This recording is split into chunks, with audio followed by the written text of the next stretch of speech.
Okay, it is 4 o'clock, so we'll call the meeting to order.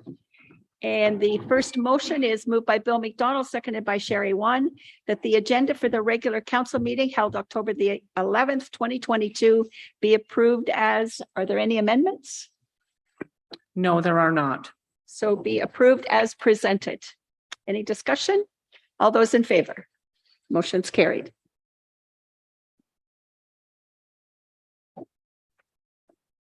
Is there any disclosure of pecuniary interest in general nature thereof of any item on tonight's agenda by any member of council? Bill McDonald.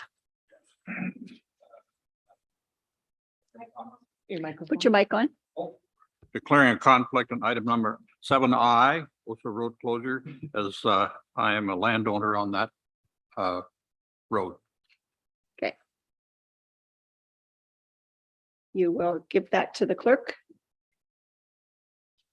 Next, we have a motion moved by Sherry Wan, seconded by Bill McDonald, that the minutes of the regular meeting held September the 27th, 2022 be approved as presented. Any errors, omissions, discussions? All those in favor? Motion's carried.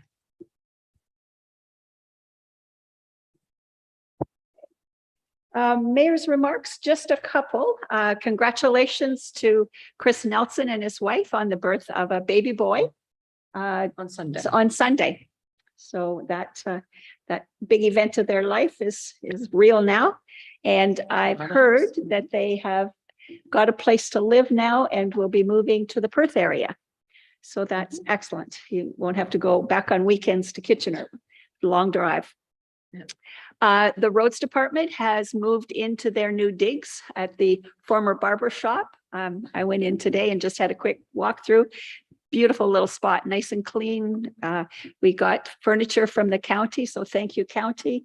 Good that they were moving, and just at the time they were, it was an advantage to us. So if you get a chance over the week, stop in and have a look. Other than that, we're getting close to election day. The letters and the PIN numbers are out. If you know of anyone who is not on the voters list, you as a counselor could pick up a paper for them and have them fill it out and bring it in, submit it to Kathy. They do need to have their birth date on it as well as their other information.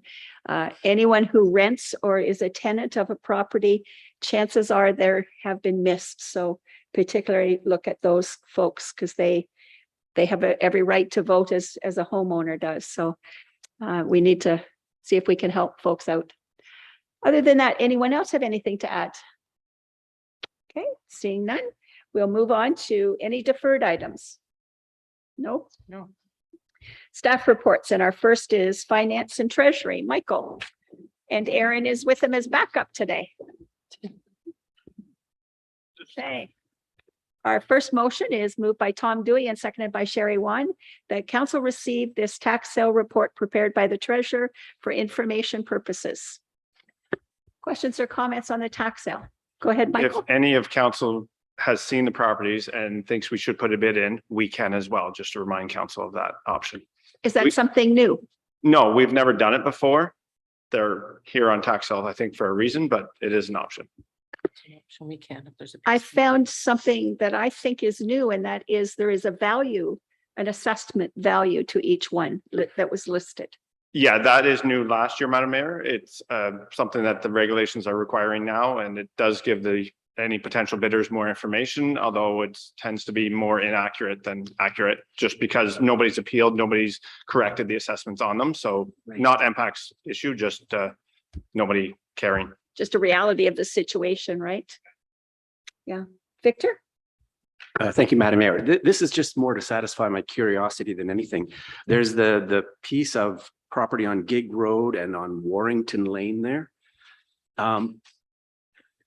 If that is not owned by that one property owner to the left of it, I guess that would be on the west. Does that not landlock that piece of property? Through Madam Mayor, Councillor Hayes, Cindy may be better able to answer that than myself, but everybody, I believe, has a right of way over that little piece of land, and MPAC has never just assigned it to anybody, so I don't know how that one's going to go. But And it is a roll number that impacts assessed and given us the information, and we've accumulated taxes, unfortunately. Maybe in the end, they'll be written off. So now you've piqued my curiosity. Does that mean that this property has never had an owner? To Madam Mayor, through Madam Mayor. It is a property that has been identified by impact that was not before. And they've taken whoever they can find through the registry office, my understanding of whoever was the last potential owner of it, which is, I believe in this case was Walmer Forest, which was the development. So that may be part of why in all that confusion that this particular piece was not assessed. Would we be wise to contact some of the folks right in that area, or have we? And thank you, Madam Mayor. That is just a reminder. We do always notify the neighboring properties. So I'm sure there will be some questions over this one. Okay. Bill? Through you, Madam Mayor, to Michael. Michael, some of these land tax sales here have been on the books for what, 2-3 years before you're actually putting them up for sale? And I'll let you answer that, and then and if they do sell, do we then have to refund the portions that go to education, for example, back to the county or to the Board of Education? Thank you. So through Madam Mayor to Councillor McDonald, I've forgotten your first one already. How many years? How many years? So 4 to 5 is the average because we can start after 2 and 1. So each one is going to be bare minimum 3.5 years worth of taxes before. So some of them are 5 if we've tried to work with the property owner and it hasn't panned out. But most of them are 4 to 5 years. And we don't have to give the education, like, so throughout the year when we've charged the taxes, we have given the education and the county money to them. If we have to write it off, we will then pull it back, which of course would be 5 or 6 years later. If it ends up going to failed tax sale and it's under $10,000 minimum tender at that amount, then we get to keep that money. We don't, instead of writing it off or in process of writing it off, we don't have to give that back. Okay. I guess one other question I would have is, are there any properties on there that you feel that we should be looking at purchasing? No. Okay. If there was, you would let us know, right? Yes. Okay, good. Okay, no other questions or comments? All those in favor of the motion? Motion's carried.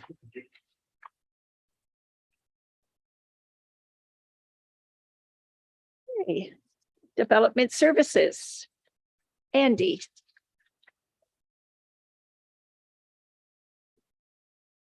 And I have a motion moved by Bill McDonald, seconded by Sherry Wan, that council received the construction details report September 2022 for information. And there was a correction of the number from 366,000 to 36,000. We didn't know how you could do that, Andy. Any questions or comments for Andy? Philip? Thank you, Madam Mayor. Just curious how the backlog of our permits are progressing. Through Madam Mayor to Councillor Smith. Currently about, I'm just guessing, around 15 applications are Left. outstanding. Not bad. And you're still not gray. So that's a good thing, Andy. Not completely. Certainly has been a rough season, though, trying to get everything done and the volume that has come in. Yeah. You're to be commended for sticking with it and all the long hours that you've worked. We do appreciate it. Thanks. Okay. Any other questions or comments? All those in favor of the motion? Carried.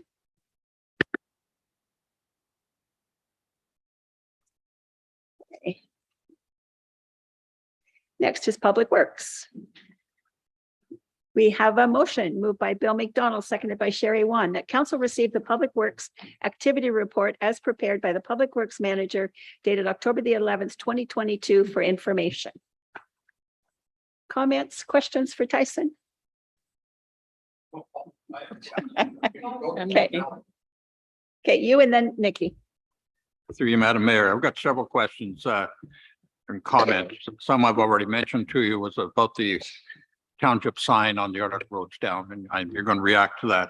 But can you comment on the work on Road 38? And the second part of my question is, I'm wondering if you could move is it possible to move the speed limit reduction sign on Road 38 south of Sherwood Lake a little bit further south, because I'm getting all kinds of calls in regard to people not starting to slow down till they get to the 40 or 50 speed limit sign, what it is. And generally speaking, they're still going through there. They don't slow down till they get to the bridge. Can you give us an update on that, whether that's possible or not? Thank you, Madam Mayor. Through you, Madam Mayor, to Councillor McDonald. Sign on Ardoc Road was discussed recently about replacing that sign and several others. We'd like permission to reach out to the Frontenac County to collaborate with them on a little bit more decorative signage. Update on Road 38. You'll see the work in the Godfrey area. Culvert failed in front of LD Power Sports. Luckily failed in the shoulder of the road. That was a last minute replacement. That's done. Gemmel's Sand and Gravel helped us with that. Did an excellent job. Excuse me. From 40-foot road to Evergreen Road South, we just applied a micro surface treatment to 38. Where we luckily caught this section of 38 right in the perfect window to be able to preserve it. And that was in the pavement preservation budget. Planning on doing the next section, another 3 to 4 kilometers per year to try to eventually in the next 5 years, get the entire 38 micro surface to try to extend the life. Speed in, excuse me, the speed signs on 38. Charlotte Lake's not the only village I'm being asked about for speed reductions. I guess people are going quicker than normal. I was recently asked to move a sign further south in Titchburn to extend the 50 zone in Titchburn. We're currently looking in to see if bylaws need to be amended. I have to pull up the Titchburn bylaw. I was hoping that I could just shift that sign without a bylaw amendment, because I think the bylaw currently states just the village of Titchburn 50. As for Charlotte Lake, I know for sure that is going to require a bylaw amendment because the locations are very specific, and I'm open to it. If council provides direction, I'm open to shifting that south to a new location and making that bylaw amendment. So does council feel that's a good thing to do? Take a look at reducing that speed. It is true, by the time you go from 80 down to 50, you're already doing 70. So it might be helpful to move it further south, south. Second, Madam Mayor, I would suggest that south sign move to Brewer Road location. Brewer Road. It's a long way out. Brewer Road intersects with Road 38. Okay. Another thing I'll add, Madam Mayor, is we will also check with the fire department to make sure there's no more conflicts with their station location study. Right. Okay. Good. Okay, Nikki. Thank you, Madam Mayor. Tyson, thank you for the Titchburn one. And I forgot that I'd had a call about the speed one up by St. James. So thank you, Councillor McDonald, for refreshing my memory. So the school, when we changed the school speed for Grec, the parents at St. James would like the same done to the entrance of their school going north on 38 for it to be a 50 zone straight through up to St. James. Through Madam Mayor to Councillor Gowdy, I'm drawing a blank right now.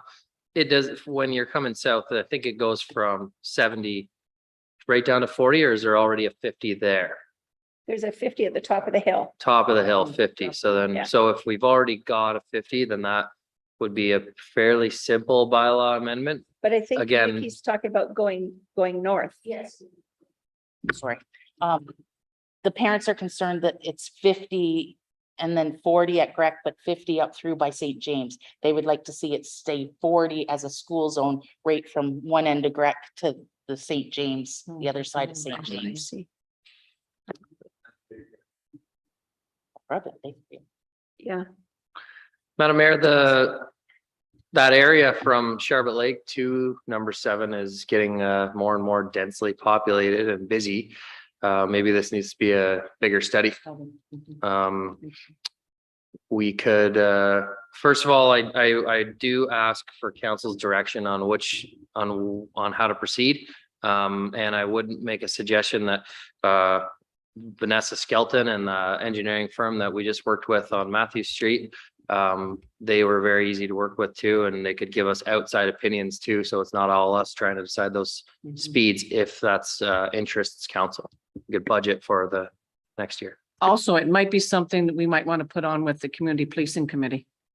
Because, you know, the detachment commander is there to find out what they have in regards to comments about that as well. And then we do our due diligence to check all those. And it's one thing to change the speed limit, but it's another one to enforce it. And if we're not going to have it enforced, it's difficult. That's why possibly the OPP to be involved a bit to see whether or not. But that's certainly, let's reasonable. take a look at it, and it might be worth putting the money in the budget to do a study. Yeah. Sherry? Thank you. Through you, Madam Mayor, to Tyson. I was just curious, Tyson, in the discussion, and looking at, just to see if it was a possibility or something to consider. I noticed in Westport in the summer, they have posts in the center lane of the school zone, and I know that wouldn't be something in the winter, but also bring to mind the village of Crow Lake. Is that something that's possible, or? Through you, Madam Mayor, to Councillor One.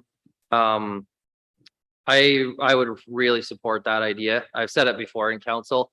Signage, paint lines, no parking signs, speed signs. It only goes so far. And enforcement, we can't control the enforcement. Traffic calming and making people uncomfortable driving so fast through such a wide corridor that we have on 38 is the only way to slow traffic down. Nikki?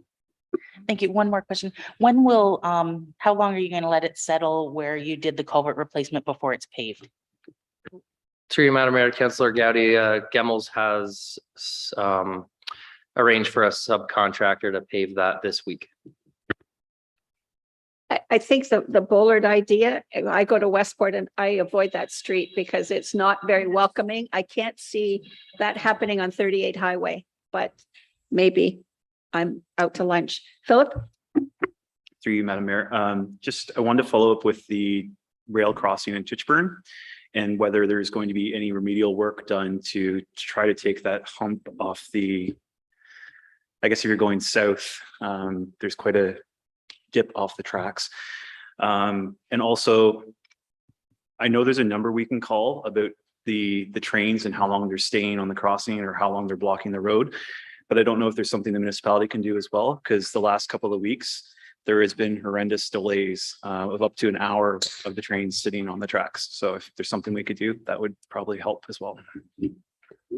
Through you, Madam Mayor, to Councillor Smith. I reached out to CP Rail. The only response I've received so far is that they will look into it. I saw they took action and noted a defect, like a pothole, but that doesn't, and people were relieved because they thought they were out there looking at it, but they were only looking at that one pothole. The CP Rail has not indicated they're interested in correcting that grade at all. Their stance so far is that if you're driving the speed limit, then it's manageable. I will definitely could have Noah reach out to CP and ask about the long delays and report back to council on that. Okay. Bill? Madam Mayor, through you, Tyson, if you, in regard to slowing people down, if you travel the road from Harrismith out towards Wilton at what I call the star corners there, they've embedded in the highways just like it's where you were hitting something. It really causes your vehicle to rumble, and it would not affect the ability to snowplow or sand or anything like that. I'm wondering if we could see what the cost of those would be to embed those into the highway, Road 38, coming into these slower zones. I'm wondering if we can investigate the cost of doing something like that, because it wouldn't be like putting in some small towns and lower speeds, you'll see these bumps that they put in the road, which become a real problem when you're trying to snowplow.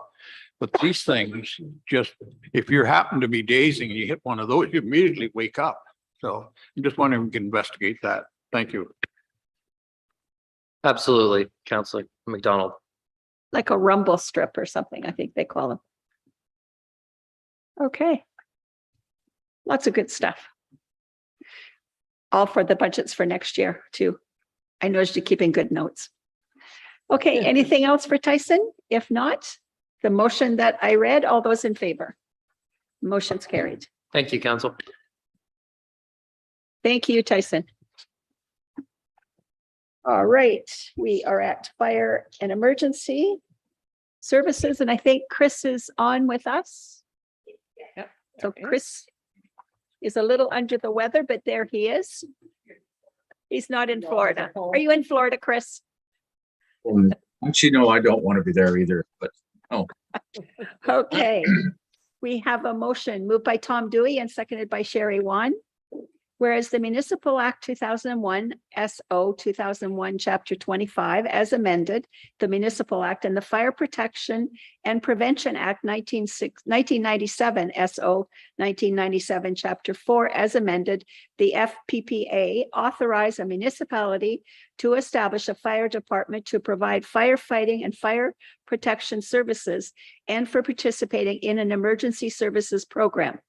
And whereas Section 391 of the Municipal Act authorizes a municipality to impose fees or charges on any class of persons or services or activities provided or done by or on behalf of the municipality.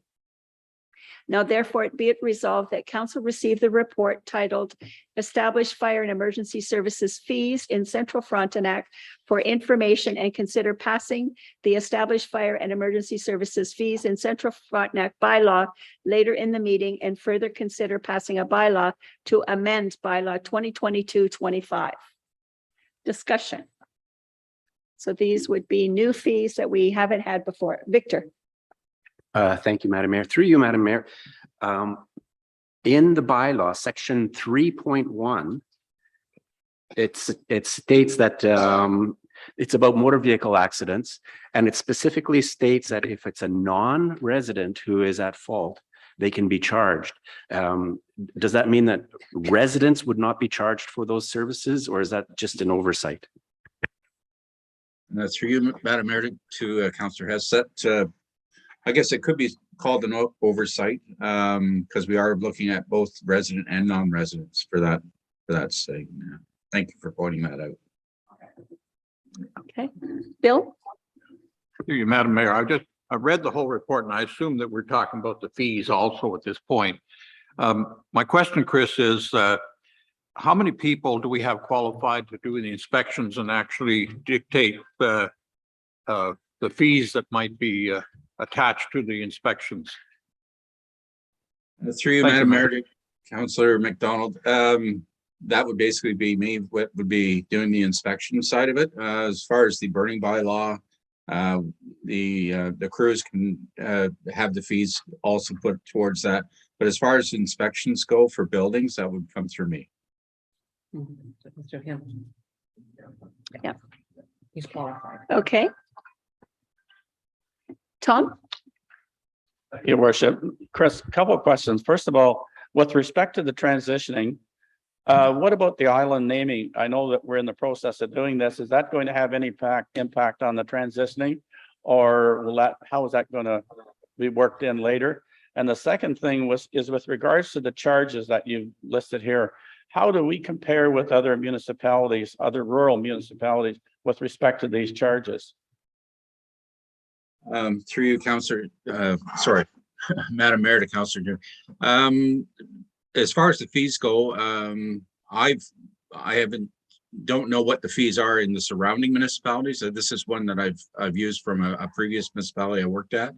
I'm just trying to collect on the costs, I guess, for doing the inspections and all the other duties that are assigned to the prevention department. I think that that's something that we have to look at, going forward. We're going to have to be doing more and more inspections and public education inspections.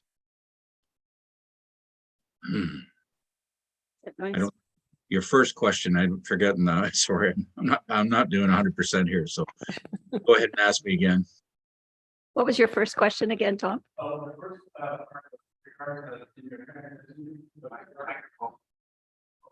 Sorry, Chris. With regards to the transitioning, I was asking about what about the island naming? Is that going to have any impact? Because I know that we're we're upgrading our 911s and all that sort of thing, but the islands, to my knowledge, we haven't named all the islands. So how is that going to impact the transition going forward?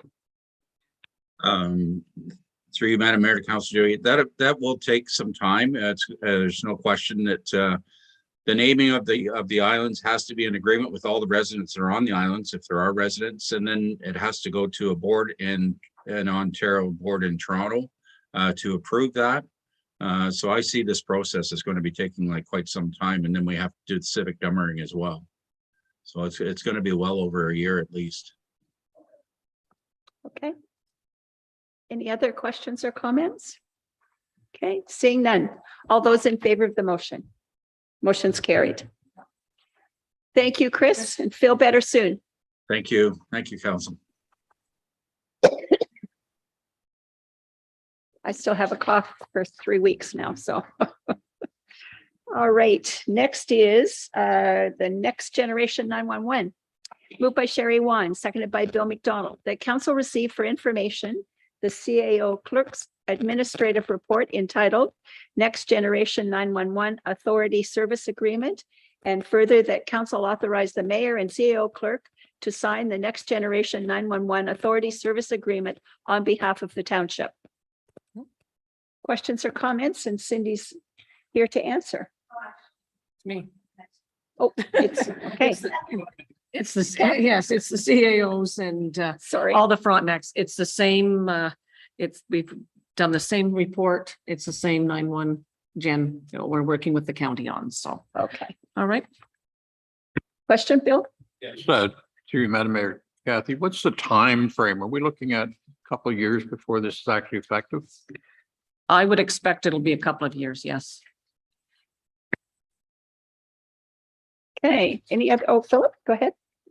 I'm just being a nitpick here, but the report talks about North Frontenac, so I'm assuming that's supposed to mean central. Correct, it is. I saw that too. I meant to ask that question. It should be central, correct. Okay. Good old cut and paste. Yes, we do. Okay, all those in favor of the motion? Motion's carried.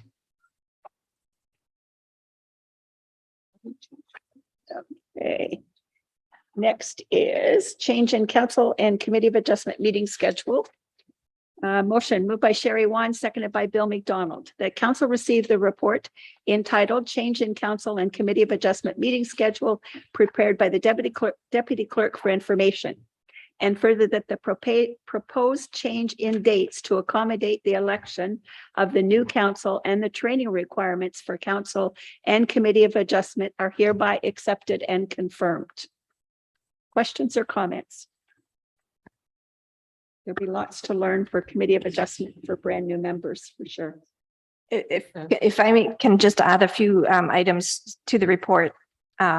We did receive an email from the county clerk, Jeanette, to let us know that the county inaugural meeting is scheduled for November 30th at 7:30 p.m. So that's not on this list because we just found out about the date and time. So that'll impact whomever is put on to county council.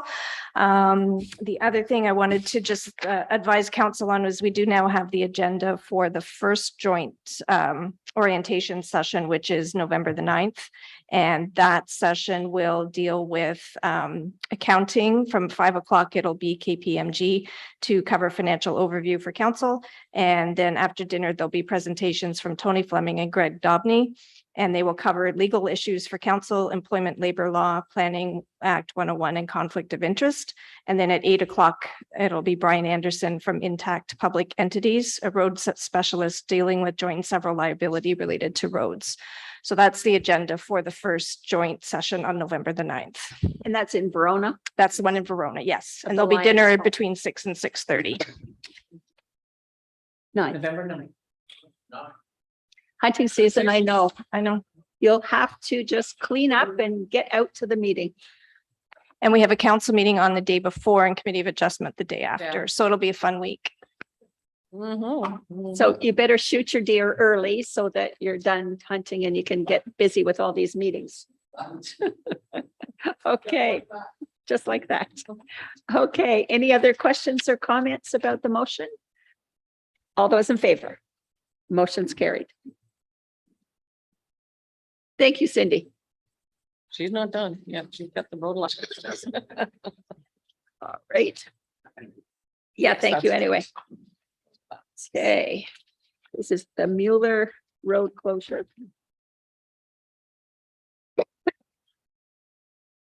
Okay. Moved by Sherry Wan and seconded by Tom Dewey. Whereas this matter was deferred at the September 13th meeting to allow time for staff to work with the applicant to resolve concerns relating to the forced trespass road.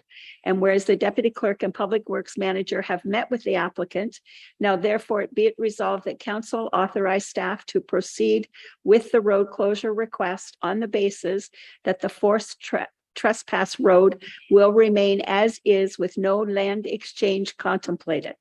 And further, that staff be directed to prepare the road closure bylaw once the reference plan has been completed and the land value determined. Discussion, questions? All those in favor? Motion's carried.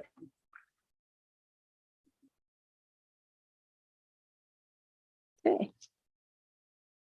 Next is Erdley.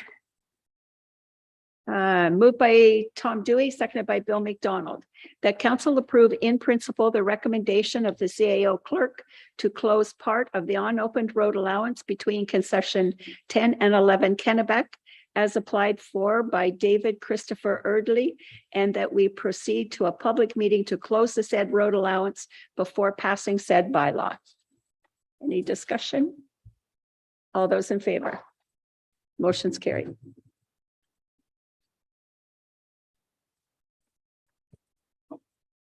Okay, yes, the Oso Road one. Moved by Philip Smith, seconded by Victor Hayes. Whereas there is confusion as to the intent of resolution 349, 2022, passed on the September 13th council meeting due to the amended resolution wording being different than how it was read out in the meeting. And whereas staff are recommending that council rescind the resolution and reconsider the matter. Now, therefore, be it resolved that council rescind motion 349, 2022 and reconsider the matter. Discussion. That was my fault for not reading what was written there. All those in favor? Motion's carried.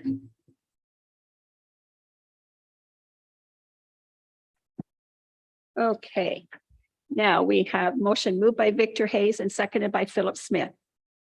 Whereas resolution 349, 2022 has been rescinded due to the confusion relating to the wording. And whereas the applicant has requested special considerations with respect to the road closure / conveyance. And whereas the appraisal has been received in the amount of $5,200 plus HST for the road parcel.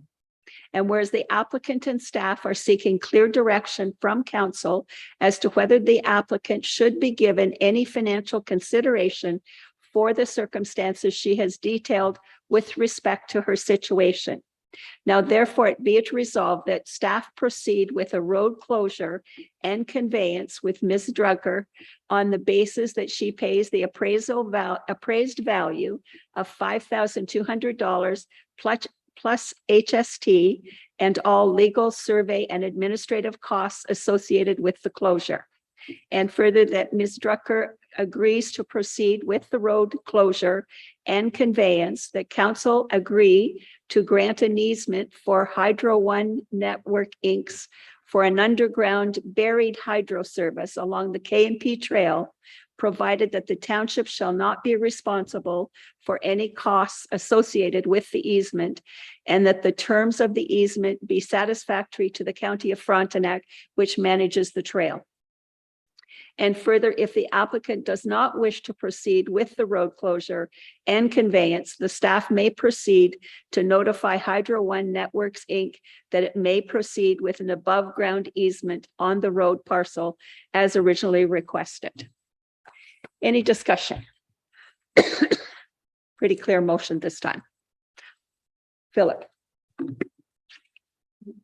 Just procedurally, if we read the motion wrong, which motion should really take precedence at that time? Is there anything in our procedural bylaw that addresses that? That's why we No, rescind. I understand what we're doing. Right. I'm asking the question for clarification. I think what's in writing actually would Is- take precedent over what was read. Because the mover and seconder would have read what they were moving and seconding. That's correct. That would be what I would say. Yeah, that's correct.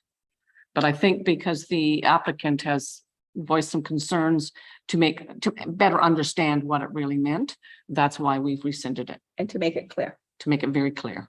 No, I understand what we're doing. I just, You're right. The actual one is the resolution that had been read that had been signed, duly signed and seconded is the proper.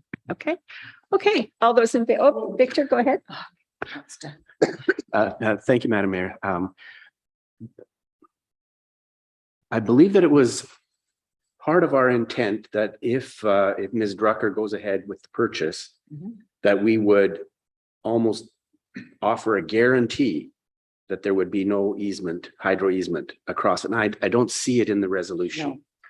Cindy will explain. So through you, Madam Mayor, to Councillor Heath. So what we've done is set it up that if she's going ahead with the purchase, that the easement will go on the KMP. So that's the second last part of the motion is that council agrees that the hydro easement would go there. If she doesn't proceed, then the hydro easement would go on the lands. So in fact, It is. Effectively. Yeah. Even though the language is not in the resolution, effectively, as long as Ms. Drucker purchases that piece of property, Mhm. then we will go ahead with the easement on the KNP trail, meaning That's right. her property will be free of the threat of. Free of easement. hydro easement. Yes. Yeah. Right. From Okay. Nigel. okay. Any other questions? No, you can't. All those in favor? Motion's carried.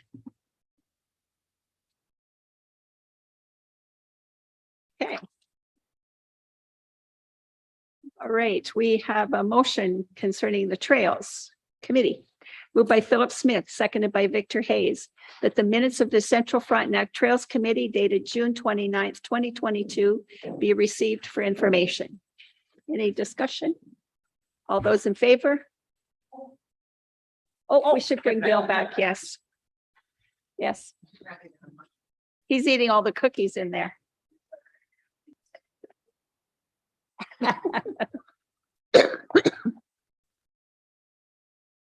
Did you eat all the cookies? I ate all the cookies. Okay, moved by Philip Smith, seconded by Victor Hayes, that the minutes of the Central Frontenac Trails Committee dated June 29th, 2022 be received for information. All those in favor? Carried.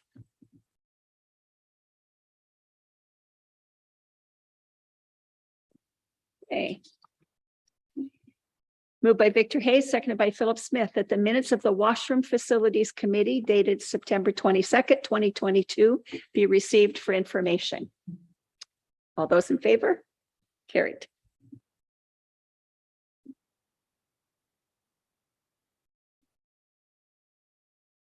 Okay. Motion moved by Philip Smith, seconded by Victor Hayes, that the minutes of the Mississippi Valley Conservation Authority Board meeting dated July 20th, 2022 be received for information. All those in favor? Carried.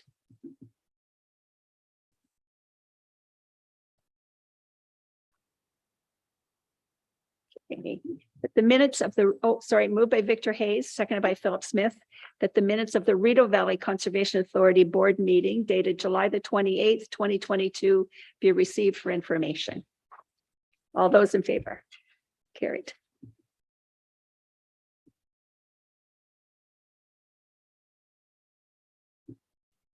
Correspondence. Bless you. Moved by Nikki Gowdy, seconded by Philip Smith, that the following correspondence be received and filed, and it's 1 to 3 on the agenda. Tom? Your worship, I, on the last item there, number 3, I agree with the municipality of Powassan and support sending a letter to OMAFRA regarding the administration fee be increased to help offset the additional costs pertaining to staff time and increased investigator time. I see other municipalities done the same thing, and I would recommend that we bring this forward to next council and support the motion that was put forward at the municipality of Powassan.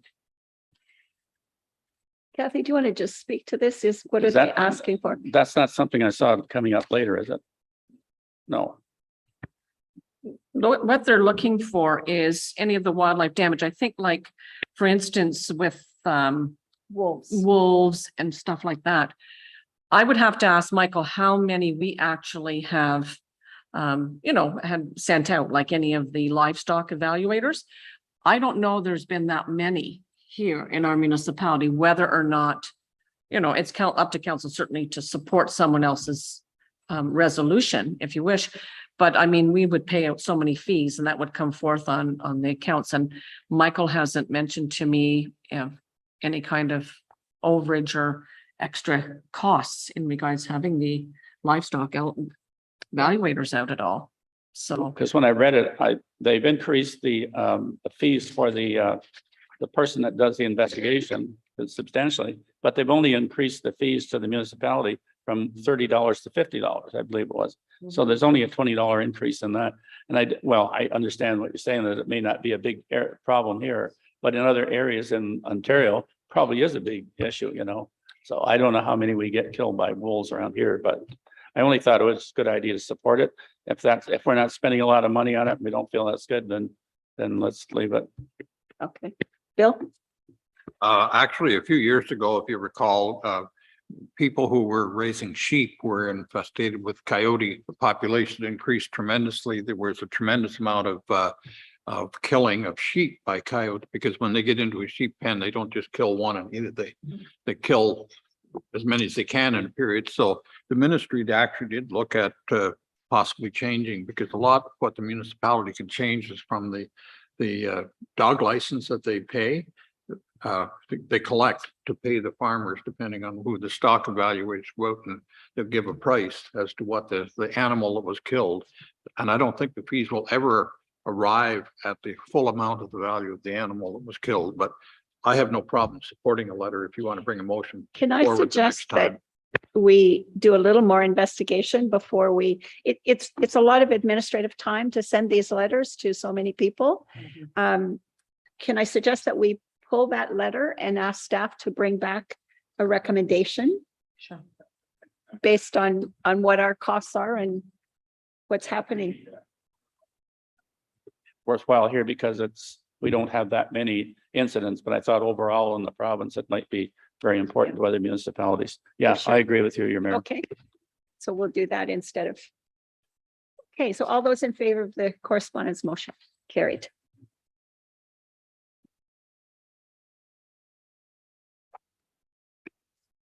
All right, we are at bylaws. My goodness. 4:43. We're going to have quite a break between now and 6 o'clock. Moved by Philip Smith, seconded by Nikki Gowdy, that bylaw 2022-58, being a bylaw to establish fire and emergency services fees in Central Frontenac, be read a first, second, and third time, and finally pass this 11th day of October 2022. Discussion, all those in favor? Motion's carried.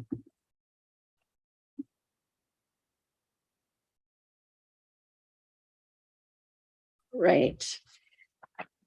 Motion moved by Nikki Gowdy, seconded by Philip Smith, that bylaw 2022-59, being a bylaw to amend 2022-25, being a bylaw to establish and require payment of fees and charges for certain services provided by Central Frontenac Fire, be read a first, second, and third time, and finally pass this 11th day of October 2022. All those in favor? Carried.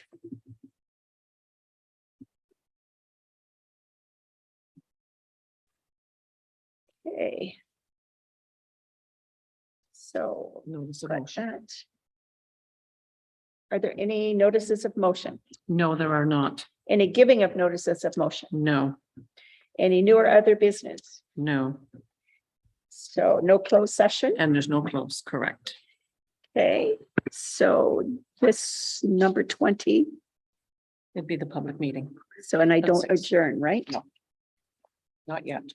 Okay, so we're recessing Yes. between now and our public meeting starting at 6. What I would ask council to do is in the next hour that we have is have another look at the zoning maps, especially the areas that you know best around your property and your relatives and families and friends, and see if there's anything there that doesn't look right, because now's our time to make those changes if we find something.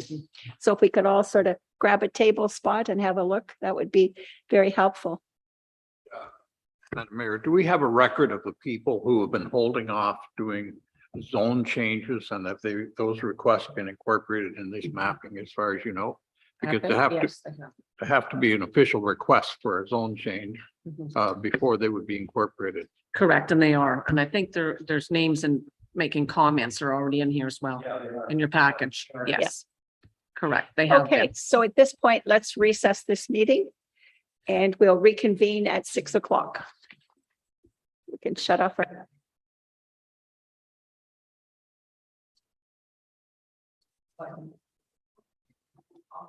But we should have talked about roads more.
Look, got it. Perfect.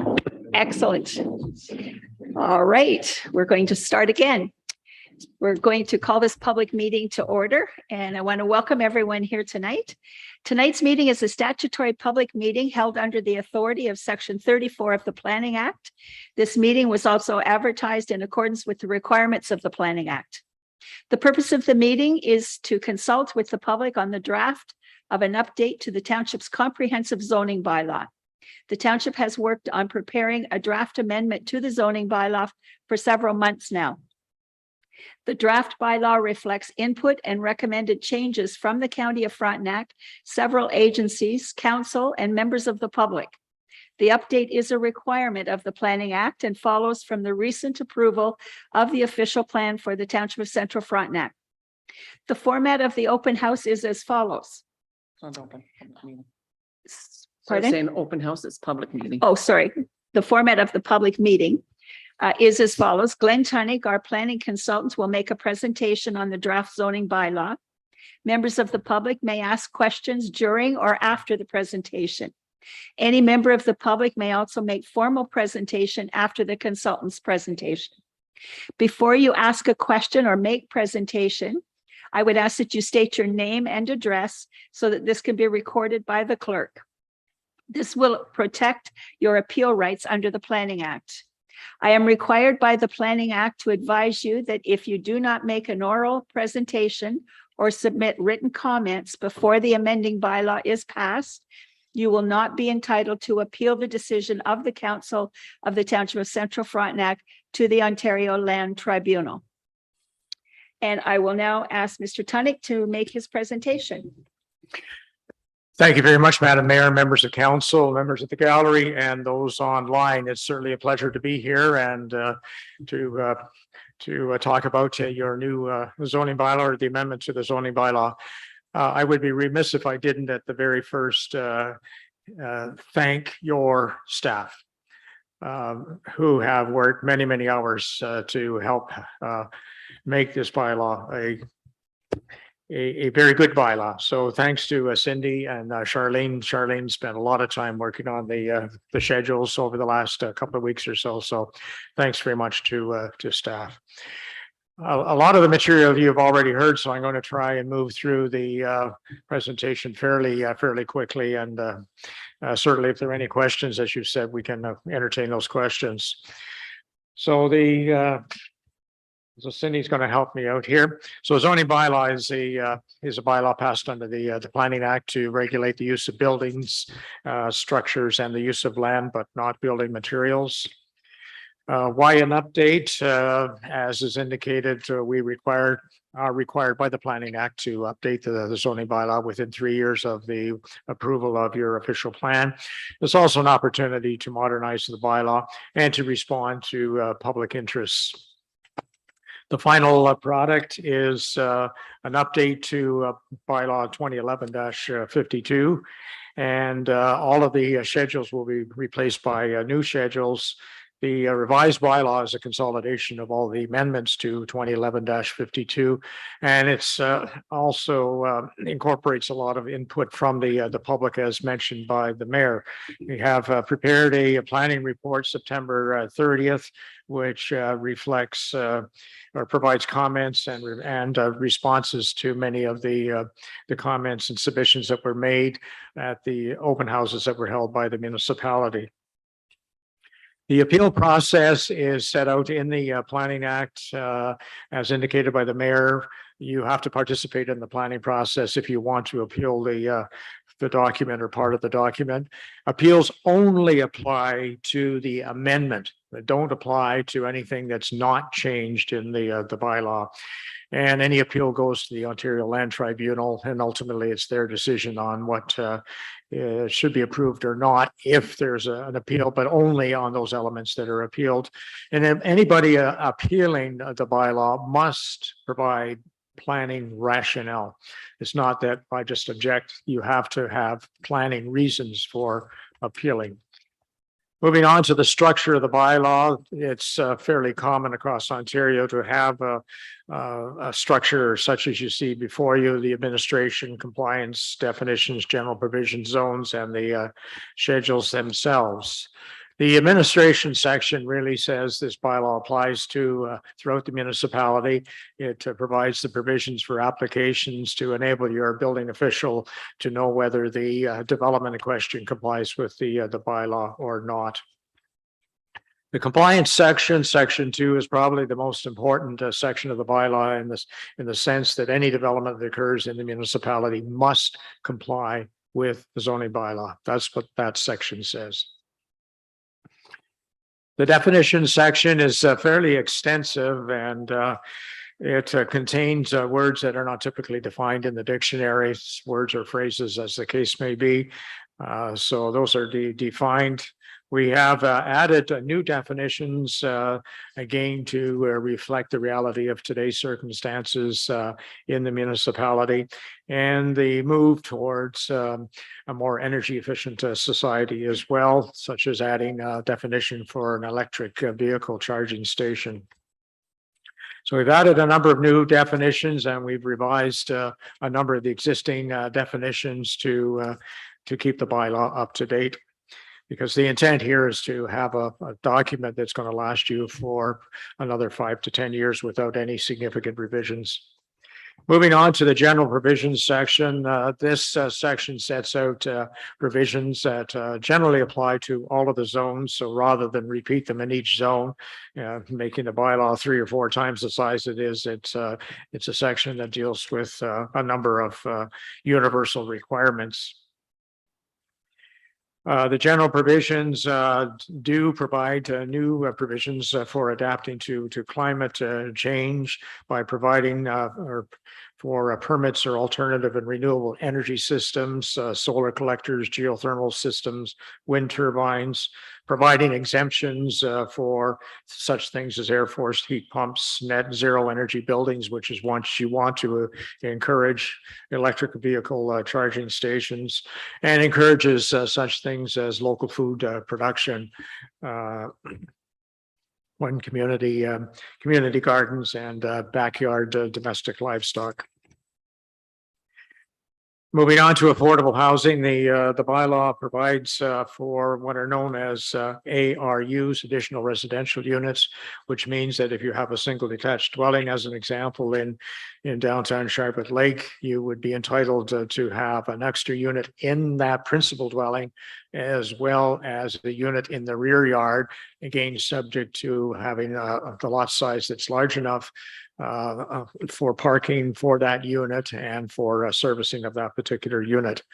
So additional residential units are permitted in the R1, RM, C, CR, BDR, and LSR zones. And the next diagram shows you examples of additional residential units, how they might be configured in existing dwellings in your municipality. Moving on to affordable housing options, tiny houses. These are units that are permitted in a variety of different zones. The point was brought up about a minimum floor area, not just for tiny houses, but for other types of housing. Because if you had a minimum for tiny houses, you'd have to ask the question, well, does it apply to other housing? So the minimum floor area that's proposed and council agrees to is 27.87 square meters or 300 square feet or greater in the R1, R and LSR zones where tiny houses are permitted. General provisions, moving on to recreational vehicles. The municipality already permits them under certain circumstances. And so this bylaw confirms some of the practices in the municipality about allowing them to be either stored or used depending on which zone you're located in. But they are treated on vacant lots largely as you would treat a conventional dwelling, ensuring that you have proper setbacks from each of the property lines and properly serviced as well. Storage containers are a relatively new element, and council has agreed to permitting them in the R1, RM, RW, R, and LS R zones, provided they don't exceed 12.1 meters or 40 meters, 40 feet in length, and they're permitted only in the rear yard. Containers will be permitted in non-residential zones, and the setbacks would apply in those, the setbacks for accessory dwellings, accessory uses would apply to storage containers in all zones. The general provisions also provide for buffering to ensure land use compatibility between an industrial use and a residential use or a commercial use, depending on the nature of the incompatibility. The general provisions also provide for new provisions for lot coverage that are graded or graduated to the size of the lot.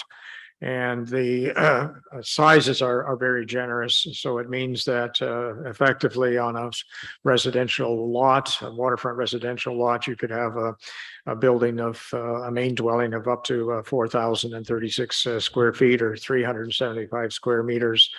And that's only 15% of the lot area. So it's quite substantial, and the same general principle applies elsewhere, so that you're not penalized if you're in a rural zone or whether in a residential zone in, say, Charlotte Lake. You would still have an opportunity to build a residential unit and an accessory building for that's practical for your needs. New provision is with respect to the general provisions is live work units, something that's set out in your official plans. So it's really an upscale or a larger home-based business than so it would occupy up to 55% of the building. And provision would be made for a residential component as well. So it's an opportunity to live and work within the same unit, and it applies to the R1, RM, C, CR, CL, BD, R, and LSR zones. The natural heritage features section has been eliminated, but it's largely been replaced by provisions elsewhere in the zoning bylaw that ensure that there's an appropriate buffer between the sensitive natural heritage feature and adjacent development. So that applies to significant wetlands, areas of natural and scientific interest. And there is a provision for setbacks from unclassified wetlands as well. So the intent of the plan is to still protect all of the natural heritage features in your municipality because of their importance to sustaining a healthy environment for wildlife, fish habitat, etc. Recognizing the need for the use of your shorelines along your various lakes and river systems. A shoreline buffer provision is in the bylaw. It is a reflection of past practice as well. The 30-meter setback from the shoreline is vital to sustaining a healthy shoreline, providing for wildlife corridors, and also protecting fish habitat. So the provision does require the setback, but also allows you to use part of your shoreline for access purposes, for constructing a boathouse if you wish, and constructing a dock. And the diagram here gives you an idea of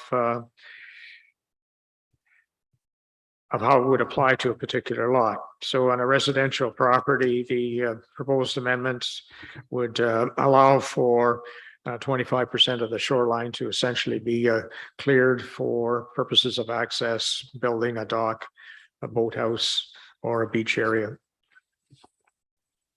The general provisions also list a series of prohibited uses that we don't want in the municipality, such as an adult entertainment and body rub parlor, any obnoxious use, the storage of unlicensed or decommissioned vehicles, the use of vehicles for human habitation, the bulk storage of used tires, heavy industrial uses, and the bulk storage of hazardous materials.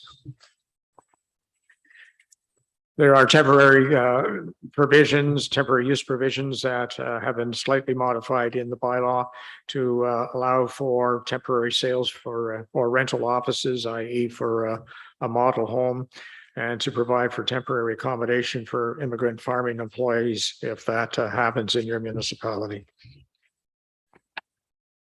The general provisions, other matters, the minimum gross floor area, as I had already mentioned, is permitted at 300 square feet or 27.9 square meters. There have been additions to the scope of home-based businesses and reflecting the broader diversity of home-based businesses that are provided for in rural municipalities. There's been a provision at the suggestion of one of your citizens for control on light glare across a waterway. You like to enjoy dark skies as much as is possible. So there's a glare standard that's been included so that light glare from a commercial or residential use doesn't unduly affect somebody on the opposite side of the shoreline. Human habitation is not permitted in a storage container except in circumstances where your building official is satisfied that a converted storage container is suitable for human habitation and meets the requirements of the building code.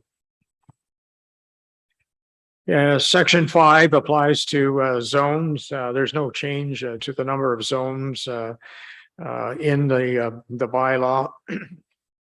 The scope of permitted uses and accessory uses has been amended in many circumstances to add uses that you would expect to allow in the various zones, again, modernizing the bylaw. So for example, in the R1 and RM zones, a tiny house is added as a permitted use. In the RW zone, your waterfront zone, you've got a variety of types of uses that are permitted.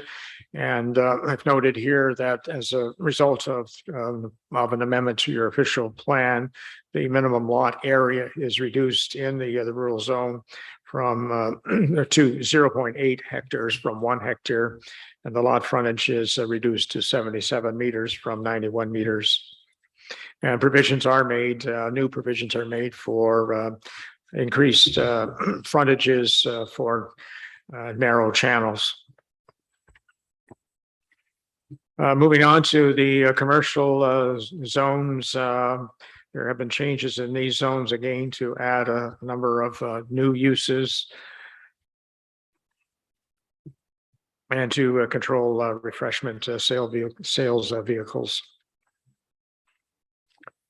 In the industrial zones, the M zones, we've added a commercial greenhouse to the M1 and M2 zones, and added provisions from the Aggregate Resources Act to govern setbacks in your extraction zones, your mineral extraction zone, and to distinguish between waste management facilities, which are either open or closed, as the case may be, and they're all illustrated on the schedules.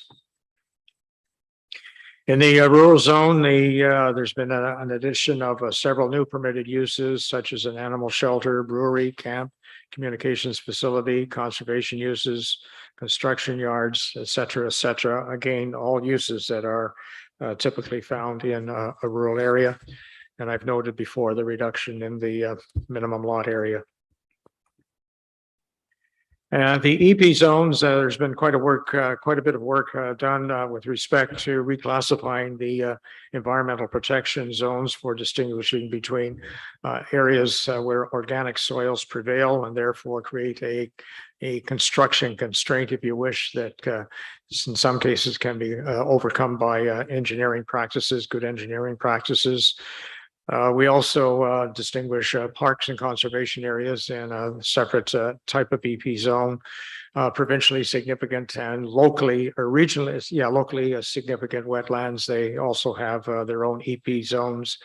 And then we have an overlay for natural and areas of natural and scientific interest. Actually, when you look at it, the EP zones probably cover more of your municipality than anything else. But this classification I think is more user friendly for people that want to understand the purpose of your various types of EP zones.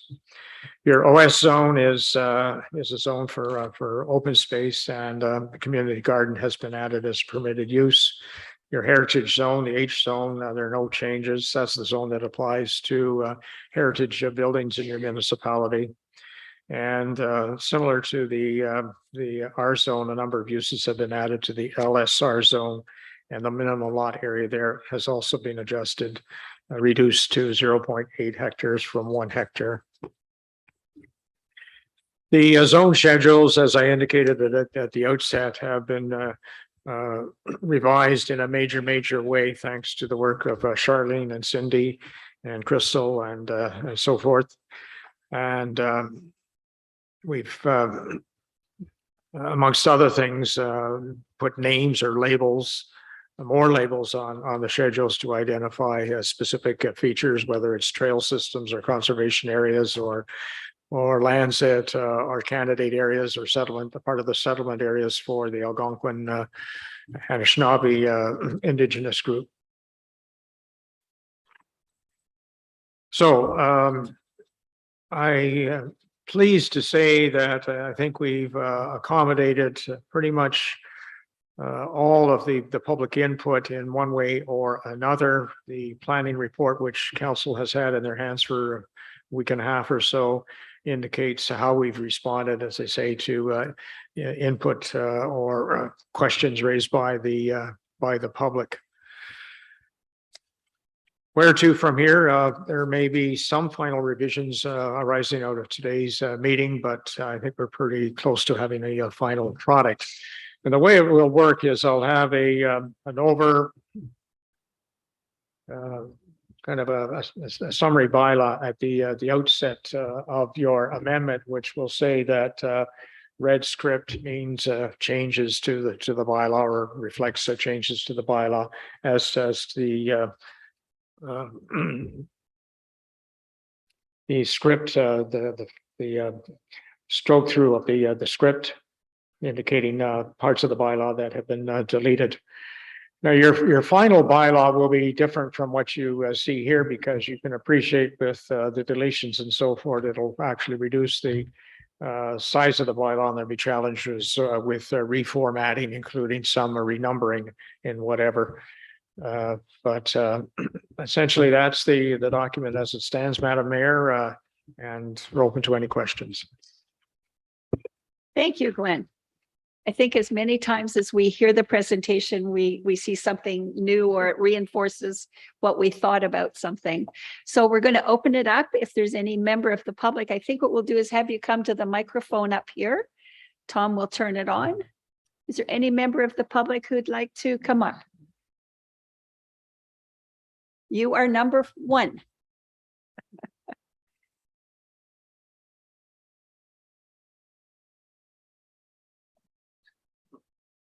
Right there. Yeah. It'll give you some more space. So give us your name and your address. My name is Arlene Gregoire, and I'm here on behalf of the White Lake Golden Cottages Association. Hold the microphone right up to you, Arlene. I have a cold, which is why I'm wearing a mask. Yes. Don't want to give it to you.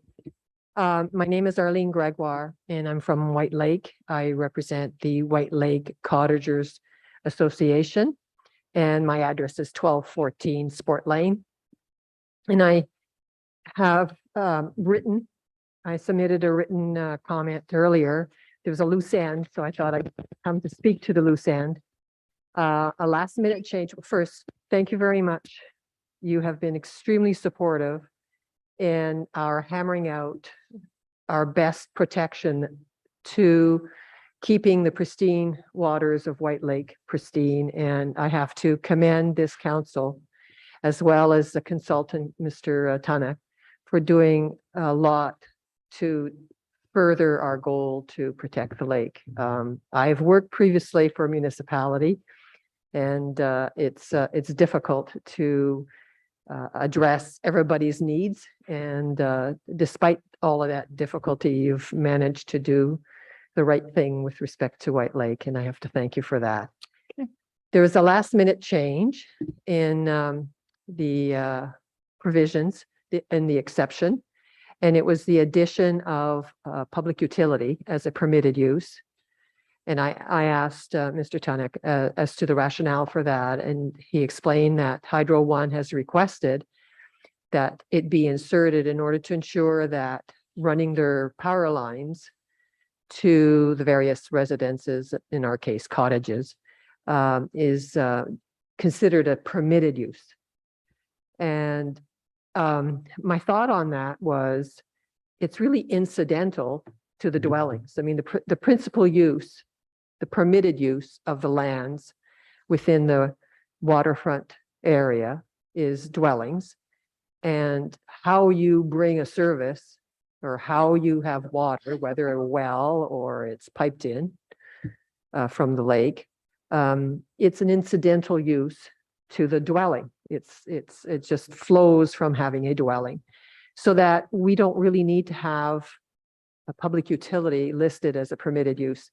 If they owned land in the waterfront waterfront area, and they wanted to put a substation on there, then it being listed as a permitted use would allow them to do that.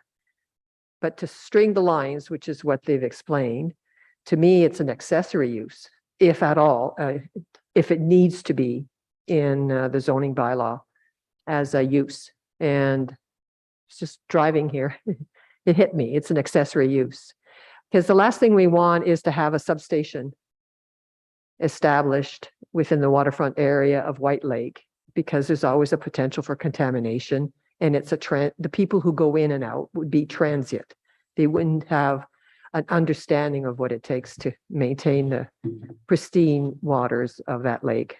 So my request is that we change that, being that it's kind of last minute, can't really discuss amongst lawyers as to the appropriateness of that insertion, and White Lake being that it's special, maybe we should make it an accessory use as opposed to a principal use.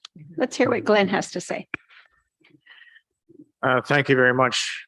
In response to the submission yesterday from Arlene, I have sent an email to Ontario Hydro or Ontario Networks Inc., Ontario Hydro Networks Inc., to ask them about the concern that has been raised. I think a couple of the issues here are, one, that hydro may be incidental in a sense, but as council probably knows, there are a lot of easements across parcels of land, whether privately or publicly owned. And so controlling those easements, I guess, is probably a legitimate concern. And if a public utility corridor is not permitted, then that, I think, exacerbates a response to a request for an easement. I also, I think, realistically think that the likelihood of having an admin office or sort of a transmission installation, I think, in and around White Lake is almost nil. I just can't see that realistically happening, because I think the area is well serviced right now. I mean, the fact is, we're not looking at new services at this particular point. We're looking at an area that's serviced right now. And as I say, I've asked Ontario Hydro for some response. It may be that we can slightly modify the word public utility to say to the exclusion of an admin office or something of that sort. And I think that would probably suffice to address your concern. Something that gives you the sense that it's you're not going to see the buildup, something that might be I wouldn't say inappropriate, but maybe unusual for the situation. So I would ask council to perhaps defer on a decision on at this particular point until I hear back from Ontario Hydro Networks, and I will send a submission to you ASAP on a recommendation. But I think that may be the solution, is to say we have to recognize that Ontario, and it's not just Ontario Hydro. If somebody wants to put a cable system in or a gas system in, I mean, those are our public utilities that are needed by members of your community, you know, for servicing their dwellings and so forth, you see. So anyways, I'll provide some response to council. Okay, good. Thank you. All right, and council's good with that. We don't want substations put on the waterfront anyway. Okay, good. Thank you, Arlene. It's. Yes, sure, go ahead. Okay. Vivian, can you hear us? Yes, I can. Okay. Would you like to give us your name and address? Vivian Brownell, 1113 Point Lane, Charlotte Lake. Okay. Go ahead. I attended the previous two open houses and submitted some comments. And I must say that I'm very impressed with the amount of work that Mr. Frontenac and the township staff have done. They've addressed a lot of my concerns, and I just had 3 issues that I would like to bring up at this meeting. Okay. The first is more of a, maybe it's just to make the text of the bylaw correspond to the schedules. And it's with respect to the terminology of this, well, the text set calls them locally significant wetlands, and the schedules call them regionally significant wetlands. So I think one of those terms has to be picked. In actual fact, the Minister of Natural Resources actually considers them regionally significant, so that might be the more appropriate terminology. But at any rate, the two things have to jive. Okay, good. Glenn is writing that down. I can Okay. respond to that, Madam Mayor, that we will be using the term locally significant wetlands. We will not be using the term regionally. And the reason for that in part is that regionally implies something beyond the municipality.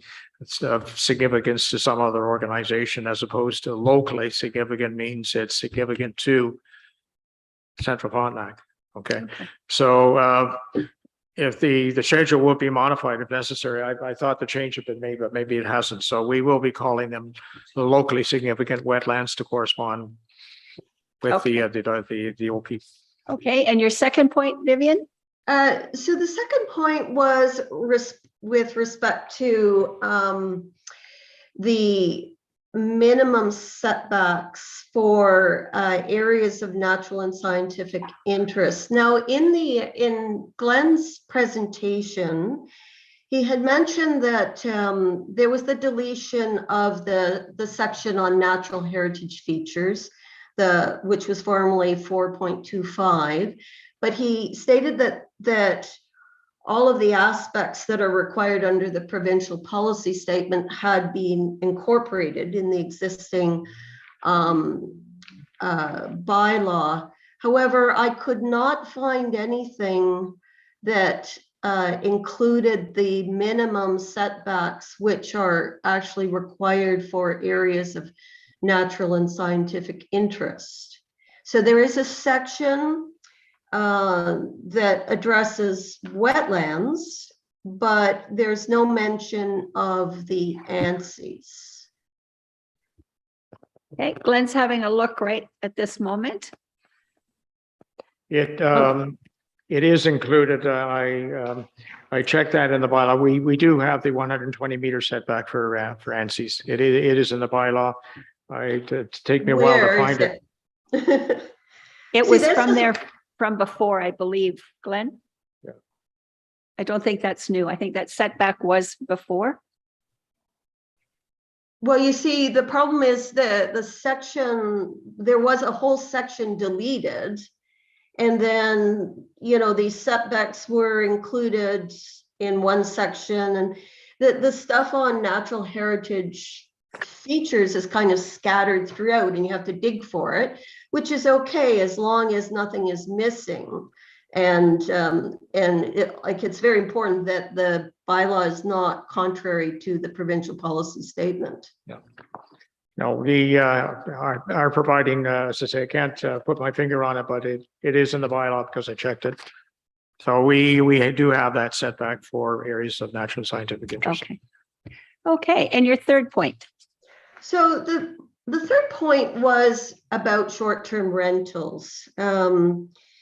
We had previously discussed that, or had a fairly extensive discussion about the significant impacts of short-term rentals on adjacent landowners.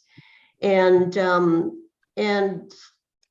I had requested, and others also requested, that some consideration be given to including at minimally a definition within the bylaw, because it is a new and significant use within the township. You know, I was surprised there's you know, provisions being made for light glare and storage containers, but something like short-term rentals, which can have massive impacts on the residents, is not even mentioned. Do we have a definition for short-term rentals? There was a definition in the earlier version, but I withdrew the definition because of the fact that council had decided to postpone dealing with this particular issue. And so that's why there's nothing in the bylaw at this particular point. And I think I would defer to you, Madam Mayor, based on the earlier conversation today on what is transpiring in the county. Yes, we are still working on short-term rentals. However, nothing has been given to staff yet to go forward with that until after the election. There is the meetings that we've had with North and South, and all of those minutes of those meetings and recommendations will be coming to the CAOs. And they will be working on that over the next year after we get the election out of the way and get new folks around the table, or old folks around the table. So it's not off the radar. It's just not ready to be put into the zoning bylaw at this point. We can always do an amendment down the road if we need to. So an amendment would be considered then at a later date? If that's what the result of the staff reports ends up to be, yes, we can always do an amendment. Okay, thank you very much. Okay, you're welcome. Thank you. Do we have anyone else in the audience that would like to speak? Or anyone else by virtual? Sure. Mr. Vitti? Yes, good evening, folks. Madam Mayor, my name is Kurt Levy. I'm calling in from Mallorytown, Ontario. In previous conversations at the August meeting, I expressed my interest in the tiny house scenarios that you're proposing in your amendments, and would like to follow that up. Can you hear me all right? Yes, we can. Thank you. You'd made mention, Madam Mayor, that the council was in agreement that 300 square foot as a minimum requirement for any housing in a tiny home category is appropriate. And I want to invite you to reconsider that. I had the opportunity to visit Ancaster in Hamilton, or outside of Hamilton, for the tiny home show this summer, and was impressed by the almost dozen manufacturers that were present there and showing their production. In I would say on average, a tiny home as currently seen by the industry averages about 160 square feet. The amendments that you've proposed are now still very ambiguous, and that's not a fault necessarily, as the industry is quite ambiguous about what a tiny home is. It would seem, though, that your present view indicates more like small houses rather than what the tiny home movement is typically about. I note that you're sort of taking off the table any tiny home on wheels. It has to be anchored, and it has to be any number of other things to make it appropriate for your particular circumstances. But going back to the tiny home movement is generally about affordability and of private residential buildings. And the proposals that you have, including the 300 square feet requirement, makes tiny house not affordable in your township, in my opinion. The average construction price of a residence in Ontario, looking at Owen Sound as a basis, is over $315 per square foot. That puts a conventional tiny home at near $100,000 in new construction. Most of the tiny homes that were displayed in Ancaster were touching the $200,000 mark. Those are not affordable houses for many people in your township or in Ontario, broadly speaking. The requirement of a certain lot size, minimum lot size, to place a tiny home on further complicates the installation, but also obviously affects the cost. The minimum size for tiny houses in some residences or some jurisdictions has been eliminated entirely. Why is a 300 square foot minimum a planning criteria? And why have you not been more aggressive in affordable housing? Okay. Glenn, do you want to start? And I'll chirp in after. I think in a paper that I had written on this particular subject identified or distinguished the difference between a tiny home and a small house. A small house in my research really starts around 500 square feet as opposed to the something less. So a tiny house is classified anywhere from the 160 that Mr. Beatty had mentioned up to about 500 square feet. So I think it still qualifies as a tiny house in my opinion. Certainly the intent here is to do a couple of things. One is to ensure that when you install a tiny house, it's intended to be a permanent structure that's accessible from a property taxation standpoint. So the removal of the wheels and the construction on or installation on a permanent foundation, which could be a slab on grade, is what would be required. We're not thinking about mobility in the sense of moving something on and off a particular property. The 300 square feet, as was discussed with council before, provides a balance, if you wish, between tiny home construction and what other dwellings we see in the municipality. We're talking generally about a house starting in and around 1,000 to 1,200 square feet as kind of an average area. So in terms of reasonable compatibility in terms of lot sizes, or sorry, floor area sizes, the 300 square feet is more compatible than something less than that. I haven't really given any consideration to the minimum lot area for a tiny home. But as council knows, the minimum lot area was reduced this time round in the rural area, the LSR area. And the intent is to still ensure that a lot is sustainable from a sewage treatment standpoint. You've got, because as you well know, there are areas within this municipality where there's a lot of rock, which makes it very difficult, even at 0.8 hectares, to service that particular unit. I've actually experienced in this municipality a lot of 1 hectare that was solid rock, and there's a question of, where you put servicing. So a tiny home will require servicing. It may be less of a demand than a conventional dwelling, but will still require servicing. And I'm sure that council wants to ensure sustainability of lots from one to the other. So that would be my response, Madam Mayor.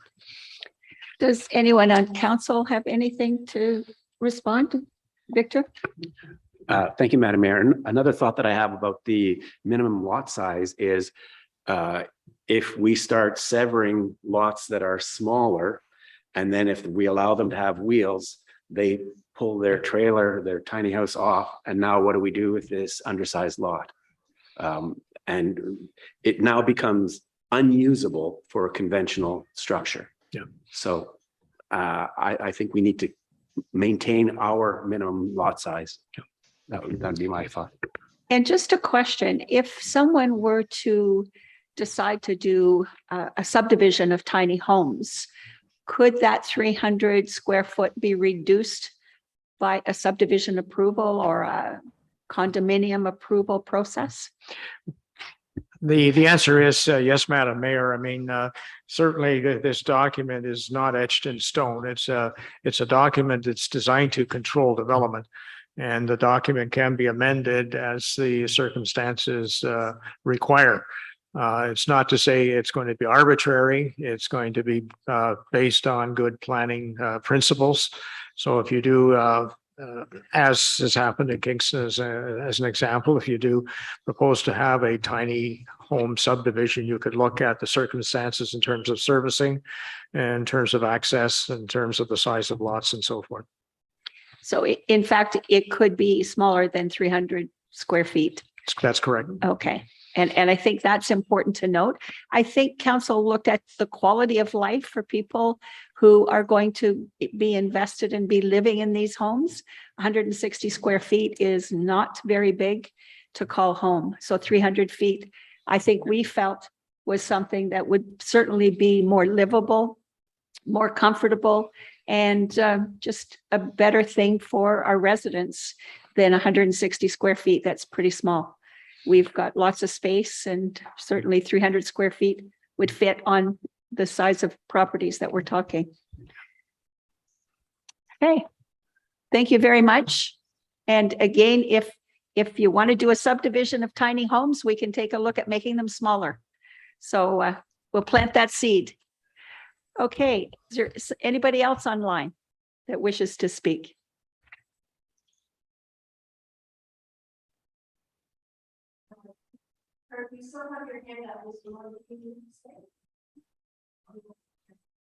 Oh, who's that? Beebe? Beebe. Mr. Beebe, do you have something else to say? You have your hand up. Yes, ma'am. Can you hear me? Yes, go ahead. Just a follow up, you didn't speak to the affordability issue of housing in your township? The affordability Yes. of the 300 square feet? Yes, that generally, but I think the tiny house movement, as I mentioned, is largely motivated, not entirely, of course, but largely motivated by the affordability of a private residence. A small size, therefore small budget, small expenses, a small environmental footprint as well. So could you speak to that affordability and the small sort of welcoming posture that you're not supporting? Well, I guess I would say if I can build a house for 100,000 in this climate we have right now, that's pretty affordable compared to $500,000, $600,000 properties. So again, I think we're looking at something that is reasonable for 90,000. I don't know that $315 a square foot for a tiny house is in fact what the cost would be. Madam Mayor, no offense. I don't mean to be sort of too assertive, I guess, but you have no rental stock in your township to speak of. That is true. You have Kingston, Frontenac, both the city and the collaborative process with the county are talking about homelessness in your jurisdiction. There's all sorts of nonprofits in Perth that are talking about rural homeless youth, and yet there's very little opportunity there to actually have an alternative other than a single detached conventional house. Right. Glenn, you were going to say something? Well, I think in terms of affordability, I think it depends on who's building the unit and what materials that are being used. I mean, there are innovative ways of building even smaller homes that would be, in my humble opinion, less than $315 per square foot. So I think it's the end. There's an opportunity in the industry, and I guess it also depends on who's building and whether you can find contractors to build or whatever. But I don't think, as I say, I'm not convinced that affordability is a significant issue on a 300 square foot dwelling. Okay. Thank you. Thank you. Thank you. Okay, anyone else?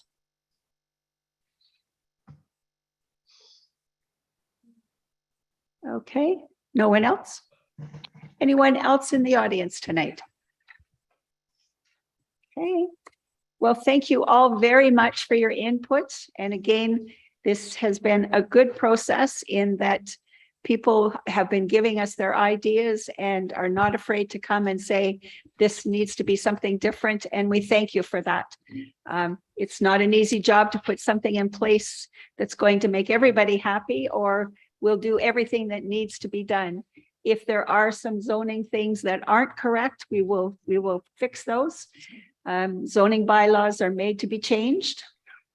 Unfortunately, there is a cost to that, but we can always make those changes. It's not carved in stone. On that very comment, as council members who've been around for a while, remember, even with respect to the last document that we prepared a decade ago or more, about 10 or 11 or 12 years ago, there was a housekeeping amendment. That was what, roughly a year after.